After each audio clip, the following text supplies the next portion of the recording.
Can you believe that it's been 30 years since Mario first hit the links and gave birth to the iconic and enduring Mario Sports series of athletic spin-offs starring everyone's favorite Italian plumber? Over the years, Mario Sports have become a beloved and enduring part of the brand's identity and appeal.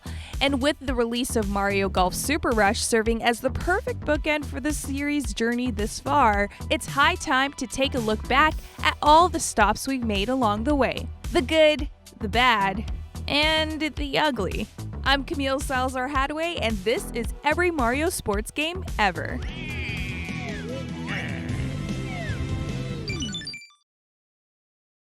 The title that started it all, and explains it all as well.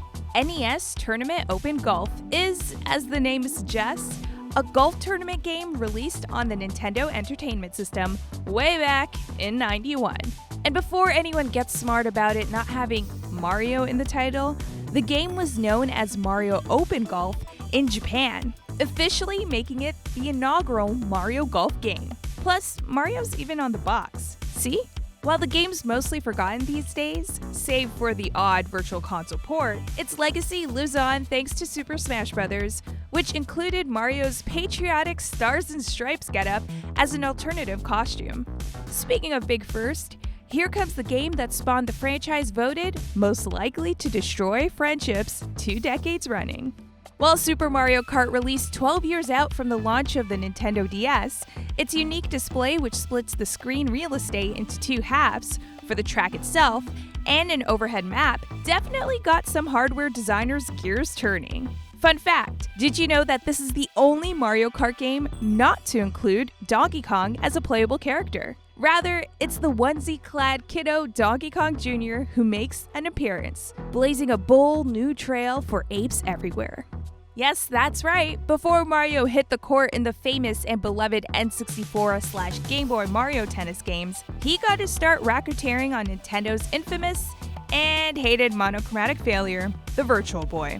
Despite being heralded as one of the better games on the Doom system, Mario Tennis VB lacked a few key features, most notably multiplayer, which kind of defeats the purpose of a competitive sports game, doesn't it? Maybe they just correctly intuited that one player getting a headache from staring at eye-destroying black and red sprites for hours was bad enough as it is. 2 would just be overkill.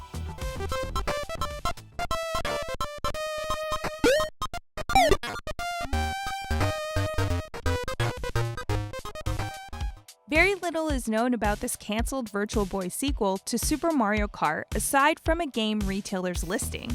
But maybe we dodged a bullet with this one. Imagine not being able to tell if the shell hurtling towards you is red or green, thanks to the ugly 2-tone color palette, until it's too late. But enough about what if Mario Karts. Here's one that actually did come out and set the standard for the rest of the franchise to boot. Aside from the notable and appreciated leaps in presentation and gameplay that the jump to 3D brought, Mario Kart 64 is also notable for the triumphant debut of DK, the real one this time, and Wario to the series, and also the not-so-triumphant debut of the dreaded blue shell. So next time you're playing Mario Kart and get your hard-earned victory snatched away at the last second by a cruel, spiny arbiter of fairness, you'll know to blame the devs of Mario Kart 64. Now here's the Mario Golf game everyone knows and loves, and the one which ushered in a Mario Sports renaissance, kicking off the period most fondly remembered by fans of the spin-off franchise. As the first of many Mario Sports titles developed by the inimitable Camelot Software Planning rather than Nintendo, Mario Golf came in 2 flavors. An N64 version which featured shinier graphics and multiplayer, and a Game Boy Color port released later that year that shirked multiplayer in favor of a rich single-player campaign more reminiscent of an RPG than a sports game. It was quite good, a real hole-in-one effort. The second set of Camelot-developed games played well, looked good, yada yada, none of that matters compared to the Mario Tennis crowning achievement, introducing Waluigi, the certified coolest and sexiest character in gaming, to the world.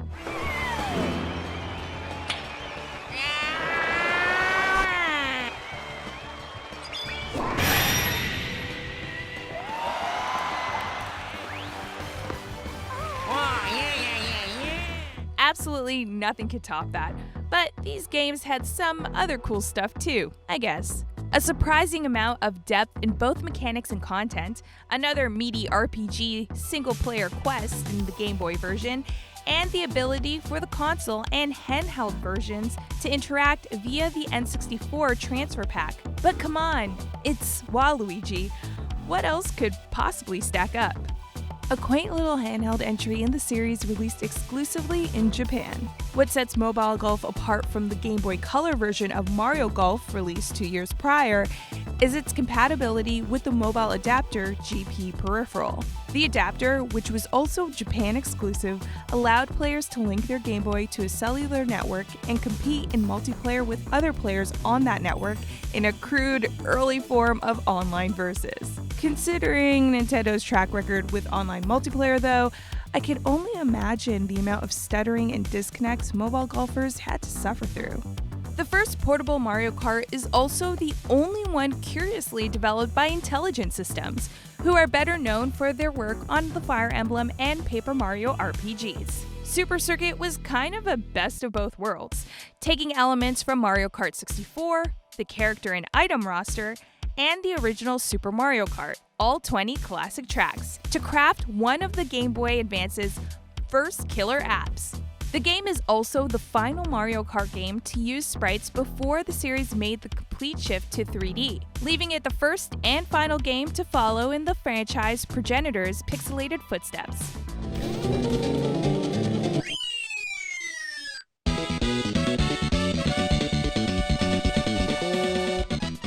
Mario Sports got their GameCube debut with Toadstool Tour, which in many ways was just a straight-up upgrade from Mario Golf 64. More of the same great gameplay, but with more polish, additional courses, and Waluigi, baby! The purple provocateur hits the links at last. On the subject of everyone's favorite character, Toadstool Tour featured some cool and unexpected hidden characters, most notably Bowser Jr. and Petey Piranha, of the then recent Super Mario Sunshine fame. Double the Karters mean double the fun, right? That was the logic dictating Mario Kart Double Dash's design, as each player now controls 2 characters per kart, which they can swap between with the press of a button to suit their needs. This of course necessitated a larger roster, which Double Dash certainly delivered. The game includes more than twice as many characters as previous entries, like newcomers Diddy Kong and, you guessed it, Waluigi, baby, he's back and burning rubber! As the name suggests, the game served as a Game Boy Advance counterpart to the previous year's Toadstool Tour, with the shockingly deep single-player campaign characteristic of Camelot's portable titles intact. The RPG mode, which officially stands for role-playing golf, no, I am not kidding, sees the player character teaming up with their friend to try to take down the top golfer in the world. A man of stature so legendary that no one could approach his magnanimousness. That's right, Mario.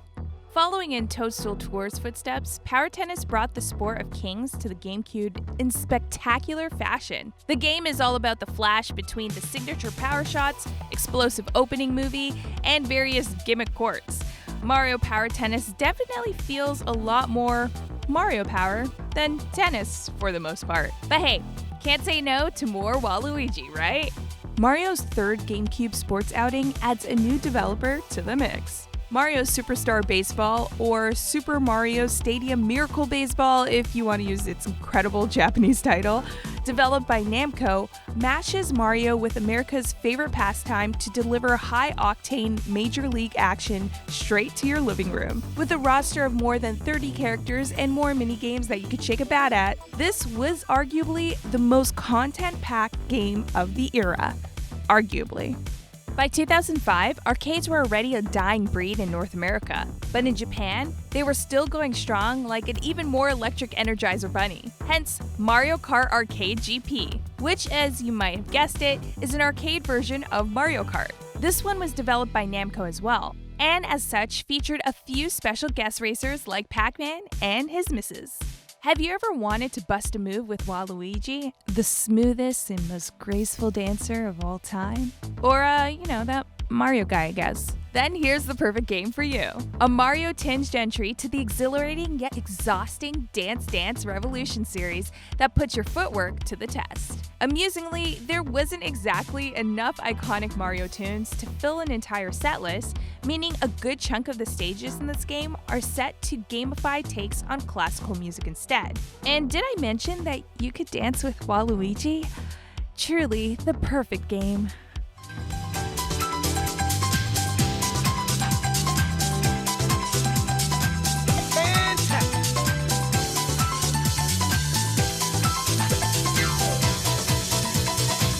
Everybody is watching you.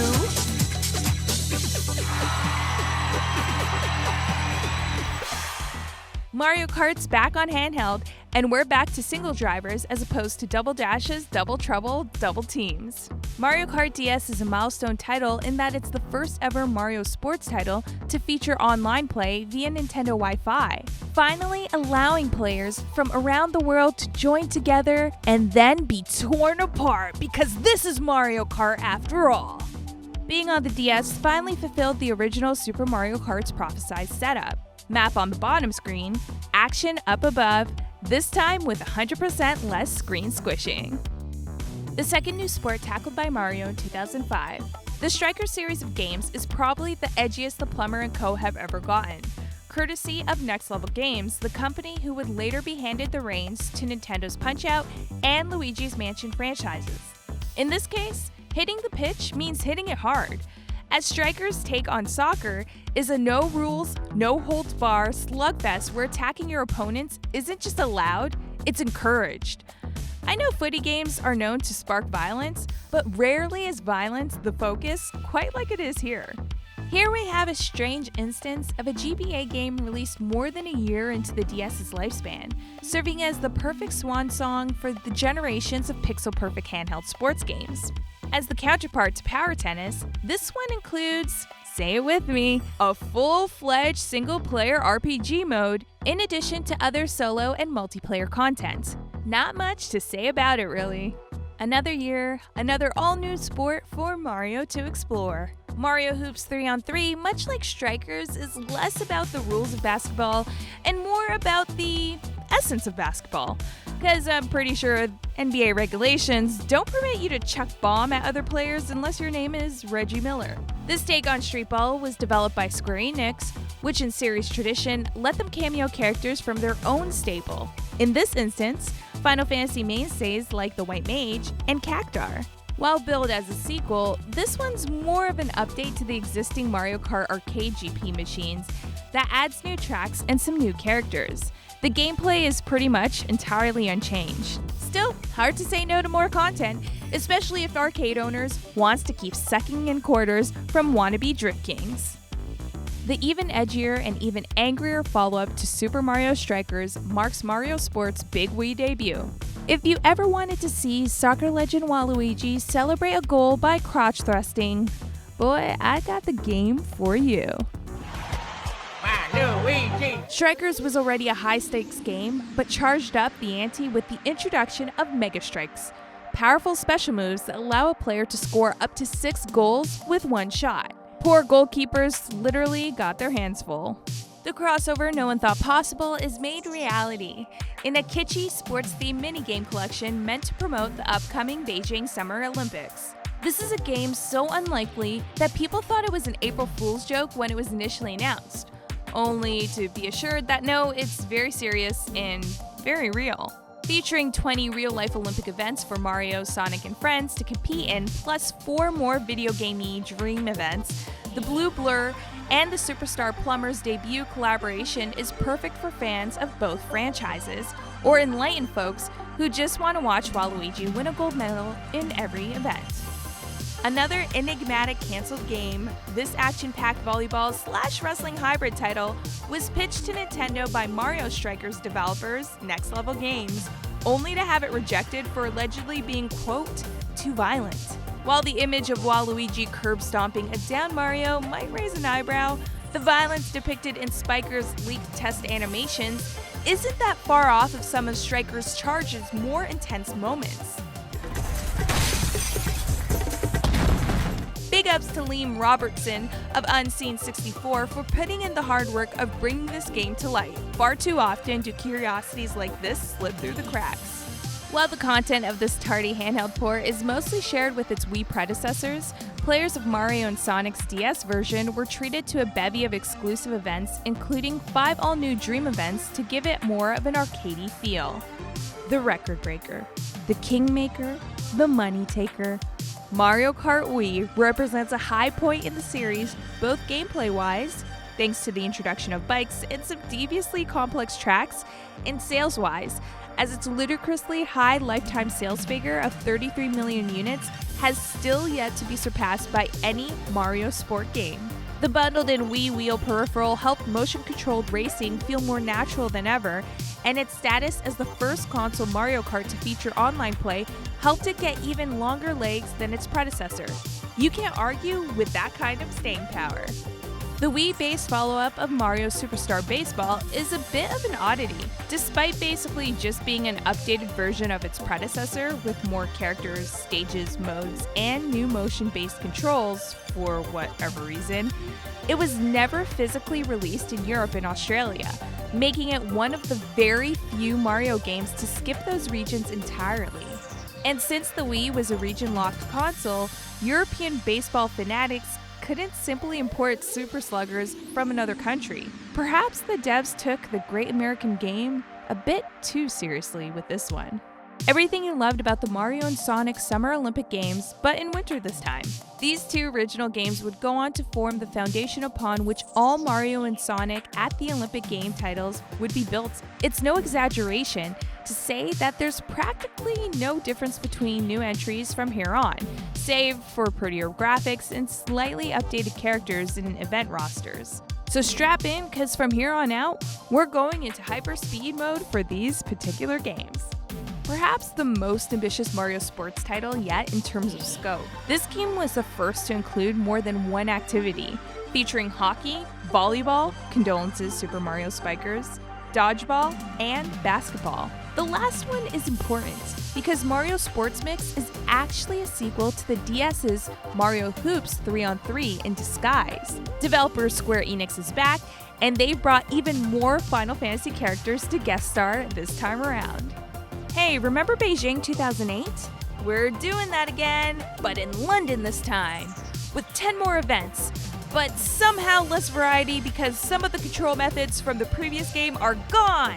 Oh, and there's also a board game mode in case you got so tired from all these sports that you had to take a breather by playing more sports, except on a board this time, I guess. Mario Kart 7 is in many ways reminiscent of Mario Kart Super Circuit for the Game Boy Advance. Both were helmed by second-party developers, Super Circuit by the aforementioned Intelligent Systems, and 7 by Retro Studios of Metroid Prime fame, and served to sort of bridge the gap between the prior 2 entries, in this case Mario Kart DS, and Wii. 7's big new feature was vehicle customization, which included parts that let your kart soar through the sky or zoom through the water like a submarine.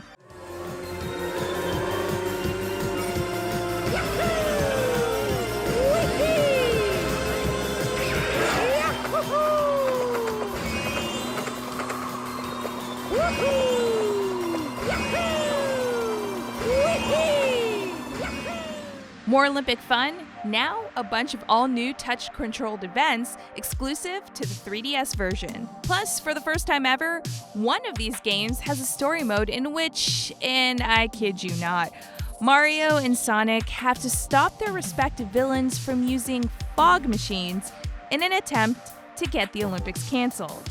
You just can't make this stuff up. A handheld Mario sports game developed by Camile. You know what that means. A big single-player RPG mode with... Wait, what? This doesn't have an RPG mode? Or any significant single-player content to speak of? Well, that explains the mixed reception Mario Tennis Open got. At least this series' first 3DS entry felt more like a content-bearer take on the console Mario Tennis title, lacking the secret ingredients that had made the portable sports titles such a smash hit in the past. The latest and greatest updates to the arcade Mario Kart games trims the fat by cutting some extraneous characters and modes in exchange for some truly cool and innovative new additions, such as co-op racing that flips Mario Kart's relationship-destroying nature on its head. The most prominent new racer is a little drum baby Don-chan, mascot of the Taiko Drum Masters series, and he is just adorable behind the wheel of a go-kart. While Luigi finally has some competition.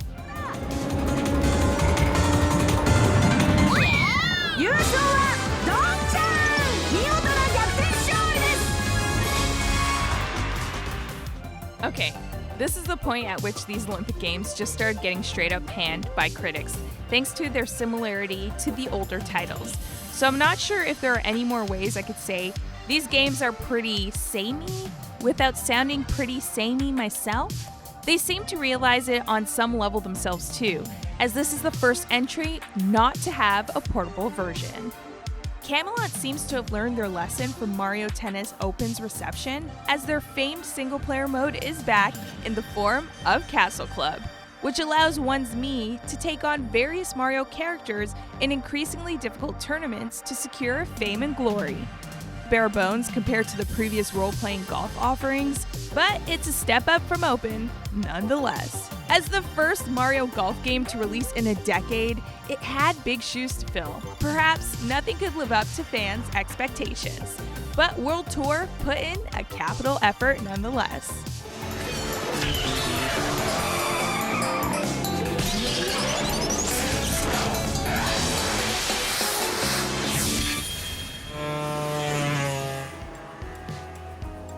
The present apex of the Mario Kart series, which nothing could possibly surpass.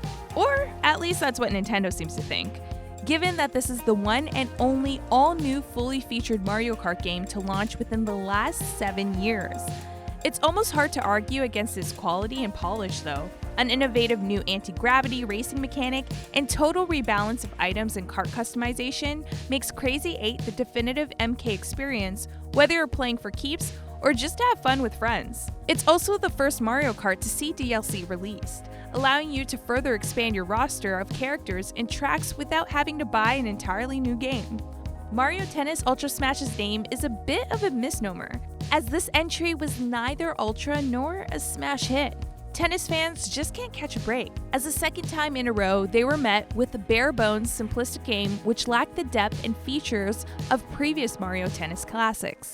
Ultra Smash is the first Camelot game to be outright panned by critics and fans alike, making it clear that big changes would have to be made if Camelot's Mario sports titles were to stay afloat.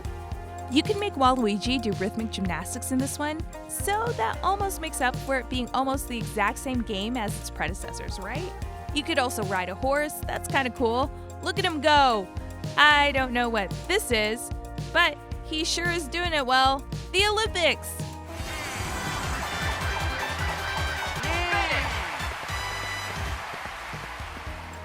Another ambitious multi-sport title, this one blossoming from a collaboration between Bandai Namco, developers of the Mario baseball games, and Camelot. The only new activity of the lot is horse racing, and as a result, this compilation feels a bit stretched thin. Camelot was already stumbling to produce compelling amounts of content for their dedicated golf and tennis games, so spreading the already sparse content across even more sports makes it clear that the design etiquette for this game was quantity over quality. Remember how I said Nintendo considers Mario Kart 8 to be the apex of the series? Here's more evidence to support that theory. As instead of a shiny new Mario Kart game for their shiny new Switch console, Nintendo just trotted out an improved Director's Cut version of the 8. It's a damn good package to be sure, with even more characters and tracks on top of bundling in all of the DLC for 8, but after so many years, it would be nice to see Mario Kart innovative again and go where no kart has gone before. The latest arcade-based kart outing sacrifices scope and content for immersion. The number of playable characters has been reduced to just 4, with the amount of tracks, items, and modes similarly slashed down to their bare essentials. The catch? This is the first Mario Kart game to be played entirely VR, with each player wearing a headset and experiencing the race in first person, making this more of an elaborate attraction than a game per se, as the competitive aspect has been stripped away to turn each lap into a set-piece-laden thrill ride. Whether that works for you or not is subjective, but what's inexcusable is the total exclusion of Waluigi, who doesn't even appear as a non-playable character. How are you gonna do the King of Kings dirty like that, Nintendo? If Ultra Smash represented the low point in the Mario Tennis franchise, Aces lives up to its name as the Grand Redemption. Everything from the improved single-player content to renewed mechanical depth to the nifty redesigns for nearly every playable character, Waluigi's looking better than ever, oozes effort. And Nintendo's Switch-era dedication to providing free regular content updates gave Aces more staying power than practically any of its predecessors. If you're in the mood for some stylish tennis action, just remember, Aces are high.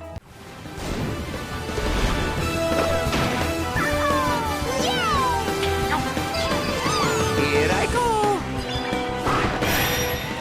The first mobile phone game in the Mario Sports series, no, mobile golf does not count, brings Mario Kart to smartphones with a game that charms you before snatching your wallet like a gentle thief in the night. The game, in classic gacha fashion, revolves around a never-ending parade of special variant characters which could be bought with real money or gambled for with in-game currency, which you can of course buy with real money.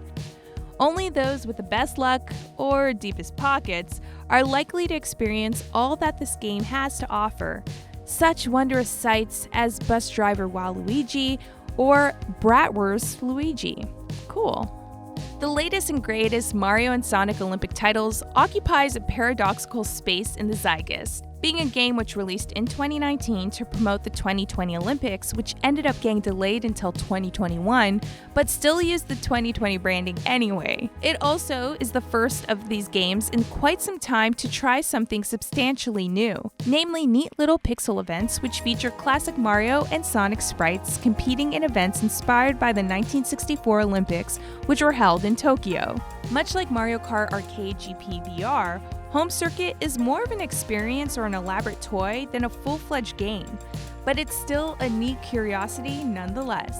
Being able to guide a radio-controlled Mario through an augmented reality course made up of your own living space oozes novelty, and the ability to compete with up to 3 other players restores some of the competitive element that its virtual reality counterpart sorely lacked. And so, the series that began with golf, so too concludes, at least for now, with golf.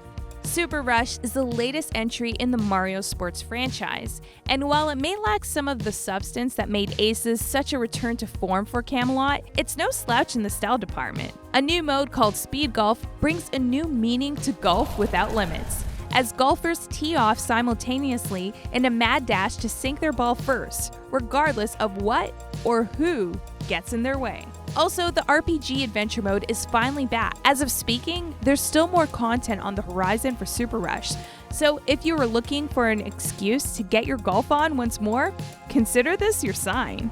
Before we sign off, here are just a few honorable mentions. Sports games featuring Mario, which aren't technically Mario sports games, but games we'd be remiss to neglect nevertheless.